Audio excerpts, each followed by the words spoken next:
Você está advogando na área trabalhista, chega um trabalhador e te conta a seguinte situação. Doutor, eu sou motorista de caminhão transporte rodoviário de cargas. Todo ano eu fico ali, na período da safra sobretudo, você perde ao menos uma semana por mês esperando para descarregar, esperando para carregar, esperando para passar na alfândega, esperando para carimbar nota. É muito tempo que a gente fica parado no caminhão esperando. Até algum tempo atrás, a empresa disse que não tinha que pagar nada, porque isso era tempo de espera e a lei dizia que não tinha que pagar nada. Mas ano passado esse negócio não mudou, doutor? Porque eu cheguei na empresa, agora passou a safra desse ano 2024, cheguei na empresa e falei, escuta, não vai pagar esse tempo de espera que eu fiquei? Aí falaram assim para mim, não, a gente não tem que pagar nada. Apesar do STF ter mudado de entendimento, você é motorista, trabalho externo, não tem direito à hora extra. E aí? O que você responde numa situação como essa? Eu sou advogado e professor na área trabalhista há mais de 20 anos. Situações como essa não são incomuns de acontecerem com os trabalhadores. Inclusive, no meu escritório, a gente costuma atender muito casos assim de trabalhadores motoristas de caminhão, de transporte de carga, de transporte de passageiro, com pedidos de horas de descanso, horas extras. Ações, inclusive, trazidas por colegas advogados que fazem parceria aqui conosco. Mas o que eu quero falar para você nesse caso é como fazer uma ação, uma reclamação trabalhista de uma maneira muito prática para receber essas horas extras do tempo de espera do motorista profissional de transporte de cargas. A primeira coisa que você tem que ter em mente é que aquilo que a empresa falou, não se aplica para você porque você é motorista, atividade externa, que é o artigo 62, inciso 1 da CLT, não vai se aplicar para esse tipo de trabalhador. Por que não vai se aplicar para ele?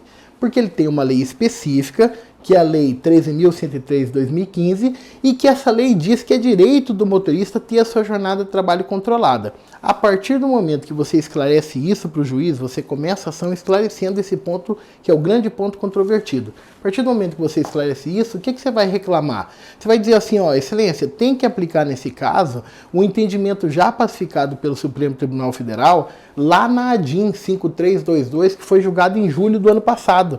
E essa ADIM declarou a inconstitucionalidade daqueles dispositivos desta mesma lei que retiravam o tempo de espera do cômputo da jornada de trabalho e que, portanto, dizia que não tinha que pagar nada porque era tempo de espera. Isso aí caiu, o STF acabou com isso. Todos os dispositivos que tratavam do tempo de espera foram declarados inconstitucionais. Parágrafo 1º do artigo 235A, parte final, o parágrafo 8º do 235A, sua parte final, tudo foi declarado inconstitucional. E aí, a partir disso, como é que você vai resolver esse problema com o trabalhador? Primeira orientação que eu vou te dar. Depois que você contou para ele, deixou bem claro quais são os direitos aplicáveis, como que se interpreta essa decisão do STF, orienta ele a voltar lá na empresa e conversar com ela. Ele está com vínculo de emprego em aberto, ele está trabalhando na empresa.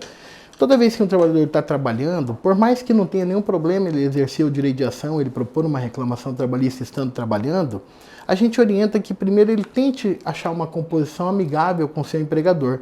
Então você dá para ele os dispositivos legais, diz como é que ele tem que conversar com o empregador, que pode ser que ele chegando lá ele convença o empregador a fazer esse pagamento. Se não der certo, se for preciso, aí você vai propor uma reclamação trabalhista propondo a cobrança dessas horas do tempo de espera. E de que forma você vai fazer isso? A sua causa de pedir, você vai montar dizendo, olha, aplica-se aqui a lei do motorista e a ADIM julgada pelo Supremo Tribunal Federal em julho de 2023. E aí você vai fazer uma descrição mediana de qual é o tempo que esse trabalhador fica esperando para carregar, descarregar, passar na alfândega durante o período em que ele está trabalhando. Sobretudo você pode dividir assim entre safra, entre safra, porque esses tempos variam conforme a época maior demanda ou menor demanda de serviços. Então você faz essa descrição mediana do tempo. Por que é importante você fazer essa descrição mediana? Porque se a empresa não trouxer comprovantes de controle desse tempo, vai prevalecer aquilo que você colocou na petição inicial. Perfeito? Você pode citar também outros elementos de controle que eram mantidos pela empresa. Ainda que não tivesse cartão ponto, ela tinha controle por reuniões, tacógrafos, ligações, GPS, enfim. Trata disso ali na sua petição, colocando toda a realidade dentro daquela relação do que acontecia. E aí sim, feito essa descrição, você vai pedir o pagamento das horas extras desse tempo de espera. Atenção! Normalmente, esse tempo de espera, o trabalhador faz já tendo cumprido toda a jornada de trabalho dele. as 8 horas diárias, 44 semanais.